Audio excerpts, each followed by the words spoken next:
Do you intend to follow in the footsteps of your father? You're going to run this year.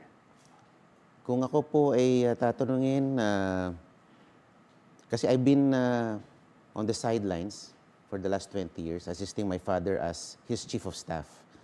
And I've been effective naman as his aide, political aide. Kaya lang, this is the second time that he'll be graduating as party list representative. Sabi nila, I'm the logical choice to succeed him. Pero it's the party, the executive board of the party who decides.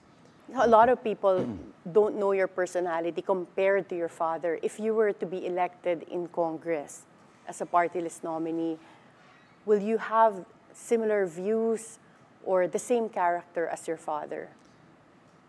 Siguro po, I myself, I have big shoes to fill. Kasi, yung daddy ko po kasi is an accomplished, brilliant legislator.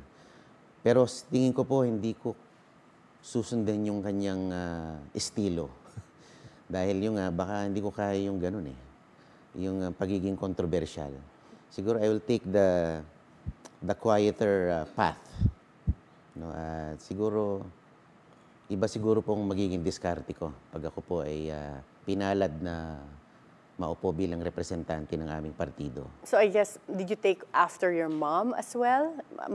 Malumanay ba ang mommy mo? Si mami ko po ang nerbyosa. Kasi kung ganun, siyempre I consider her health. No? Kung ganyan na controversial lagi si daddy at laging kinakabahan ng aking nanay, siguro kung ako iisipin ko yung kalusugan ng nanay ko, siguro isasaalang-alang ko yung ano niya na hindi masangkot sa mga ganyang klase ng kontrobersiya. Pero looking back, I think it's bound to happen. I mean, yung mga ginawa po ni Daddy, kung titimbangin mo wala naman pong mali doon dahil may pinaglalaban naman po siya. And how would you describe yourself if you had to choose just one or two words to distinguish yourself from your dad?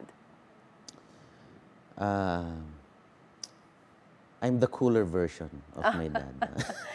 Cooler from the temper side and also like cooler na mas...